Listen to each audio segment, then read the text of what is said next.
8 जून 1979 मुंबई का गंगा थिएटर। तब यहाँ इतना वीराना नहीं था और जैसा कि कहावत है, खंडहर बता रहे हैं कि इमारत बुलंद थी। मेरे पास आओ मेरे दोस्तों, एक किस्सा सुनो। यहाँ फिल्म रिलीज हुई थी मिस्टर नटवर लाल।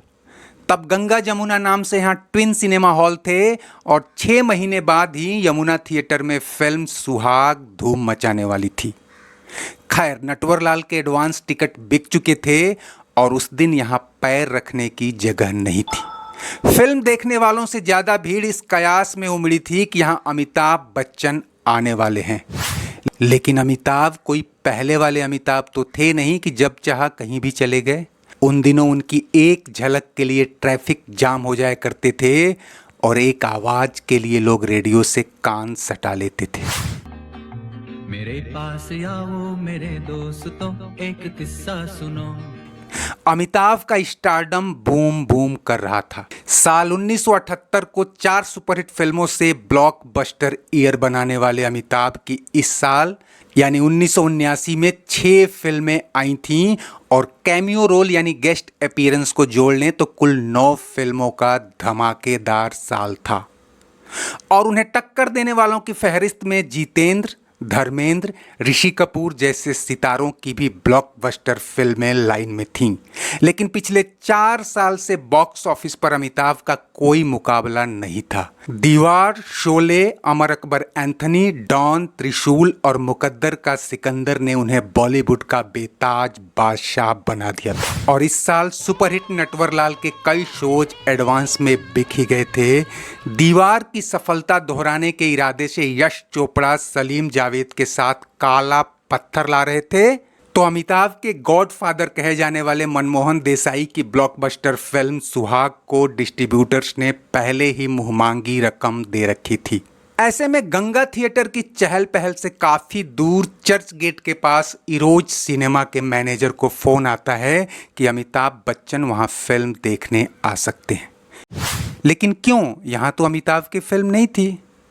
जिस फिल्म के बनने तक दर्शकों को कोई खबर नहीं थी और ना रिलीज होने से पहले सिनेमा मालिकों को ये उम्मीद थी कि ये चल भी पाएगी, वो फिल्म पिछले 1.5 महीने से वहाँ हाउसफुल चल रही थी और उसके प्रीमियर में पहले ही प्रोड्यूसर, डायरेक्टर और कई सितारे आ चुके थे। ऐसे में अमिताभ के आने की संभावना से ही मैनेजर का माथा ठनका और तब उसे ख्याल आया कि इस फिल्म में 2 मिनट के लिए ही सही अमिताभ भी हैं। और ये बात अमिताभ ने भी नहीं सोची थी कि वह जिस फिल्म के पोस्टर तक में नहीं आना चाहते थे, वही फिल्म न केवल उनकी 3 हिट फिल्मों बल्कि उस साल की सभी हिट फिल्मों को पछाड़कर न केवल साल की सबसे कमाऊ फिल्म बनने जा रही थी, बल्कि भारतीय सिनेमा के इतिहास में एक कल्ट कॉमेडी के रूप में दर्ज हो गई। गोलमाल है भाई सब गोलमाल है, गोलमाल गोलमाल है, गोलमाल है भाई सब। दोस्तों, ये फिल्म थी गोलमाल।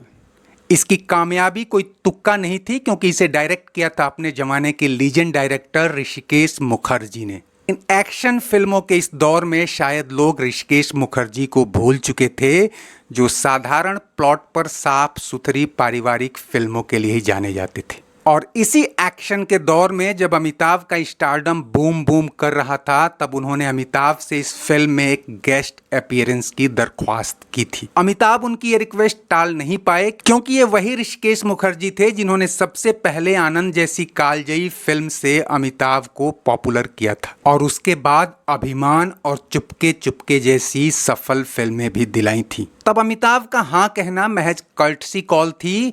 फिल्म के लीड रोल में जिस अमोल पालेकर को लिया गया था, उन्हें कमर्शियली जोखिम ही माना जाता था। लेकिन यहाँ डबल रोल में उन्होंने जिस बेहतरीन एक्टिंग की नुमाइश की, उसने उस साल बड़े बड़े सितारों को पीछे छोड़ते हुए अमोल पालेकर को बेस्ट एक्टिंग का फिल्म फेयर अवार्ड दिला दिया।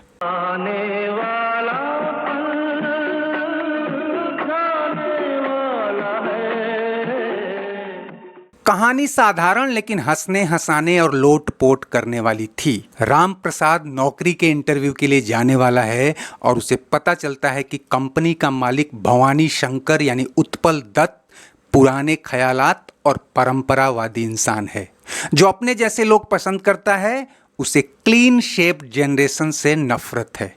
राम प्रसाद खुद को उसी ढंग से पेश करता है और नौकरी पा जाता है, लेकिन एक दिन जब वह क्लीन शेप मॉडर्न लुक में दिख जाता है और नौकरी जाने का संकट पैदा हो जाता है, तब वह मालिक से झूठ बोल देता है कि जिसे आपने देखा था वो मेरा छोटा भाई लक्ष्मण प्रसाद है। आदमी एक किरदार दो। अब राम प्रसाद को एक झूठ छिपाने के लिए कई झूठ बोलने पड़ते हैं। भवानी लक्ष्मण प्रसाद को अपनी बेटी को संगीत सिखाने का काम दे देता है और वो उसे प्यार करने लगती है। कहानी बस इसी राम प्रसाद और लक्ष्मण प्रसाद के स्वांग में लोगों को हंसा हंसा कर लोटपोट कर देती है। फिल्म के इस बेहतरीन गाने के लिए गुलजार को बेस्ट लिरिक्स का फिल्म फेयर अवार्ड भी मिला था।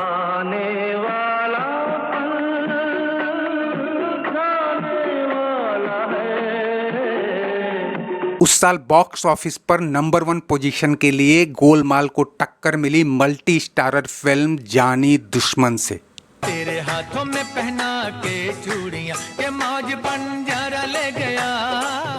कई टेरिटरीज में जानी दुश्मन और कई में गोलमाल आगे थी। IMDb रिकॉर्ड के मुताबिक साल के आखिर तक कमाई में जानी दुश्मन 1.5 करोड़ से आगे निकल गई। सुहाग तीसरे नंबर पर रही, उसके बाद राजेश खन्ना की अमरदीप और प्रेम बंधन, और फिर ऋषि कपूर की सरगम और धर्मेंद्र की कर्तव्य का नंबर आया। अमिताभ की 6 में से 2 फिल्में सुपरहिट, 1 हिट और 2 औसत रहीं। 18 बरस की तू होने को आई रे, नाम रे सबसे बड़ा तेरा। लेकिन गोलमाल किसी एक साल तक सीमित फिल्म नहीं थी। जैसे शोले एक्शन फिल्मों की कल्ट मूवी बन गई, वैसे ही यह कॉमेडी सिनेमा की कल्ट मूवी बन गई। टीवी और कैसेट से भी इसने खूब कमाई की। तमिल, कन्नड़, मलयालम में इसकी रीमेक तो उन्हीं दिनों बन गई थी। साल 2012 में रोहित शेट्टी ने इसकी रीमेक बनाई बोल बच्चन। इस फिल्म ने भी बॉक्स ऑफिस पर धमाल मचाया और उसके बाद इसकी कई सीक्वल भी आईं। चलाओ ना नैनों से बाण रे, जान ले लो ना जान रे। और अमिताभ के फैंस के लिए ये कहना टेक्निकली गलत नहीं होगा कि साल 1979 की टॉप ग्रॉसर फिल्म भी अमिताभ की ही फिल्म थी। हर सीधे रास्ते की एक टेढ़ी चाल है। दोस्तों, उम्मीद है आपको ये वीडियो पसंद आया होगा। चलते चलते इसे लाइक, शेयर और सब्सक्राइब कर लीजिए और कमेंट बॉक्स में अपनी राय जरूर दीजिए। शुक्रिया, नमस्ते, आभार।